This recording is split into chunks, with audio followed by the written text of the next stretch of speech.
এই মেকআপ লুকটা আমি কি করে ক্রিয়েট করলাম চলো তোমাদের সঙ্গে শেয়ার করি। তো প্রথমেই ফার্স্টে আমি মুখটা ক্লিন করে নিচ্ছি একটা টিস্যু দিয়ে, তারপরে একটা ময়শ্চারাইজার ব্যবহার করছি। আর এটা কিন্তু ওয়াটার বেস ময়শ্চারাইজার। এই গরমের মধ্যে ওয়াটার বেস ময়শ্চারাইজার তো ব্যবহার করতেই হবে।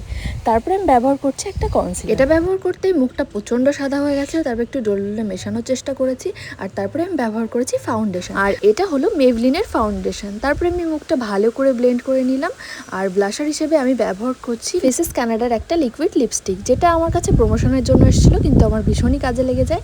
কিন্তু এক সাইডে একটু বেশি মাত্রায় পড়ে গেছে, যেটা ঠিক করতে আমি এর উপরে হালকা একটু ফাউন্ডেশন দিয়ে ভালো করে ব্লেন্ড করে নেব। হ্যাঁ, এবার মনে হচ্ছে ঠিকঠাক লাগছে। এরপরে আমি মেকআপটাকে সেট করার জন্য ফরএভার 52 একটা কম্প্যাক্ট পাউডার নিয়ে মেকআপটাকে ভালো করে সেট করে নেব, যাতে মেকআপটা লং লাস্টিং। এরপরে আমি আইব্রোটাকে ঠিক করে নেব। আমি জানি না আমার মাথায় কি ভুল চেপেছিল, আমি মাঝখানে আইব্রোটাকে অনেকটা চিকন করে ফেলেছিলাম।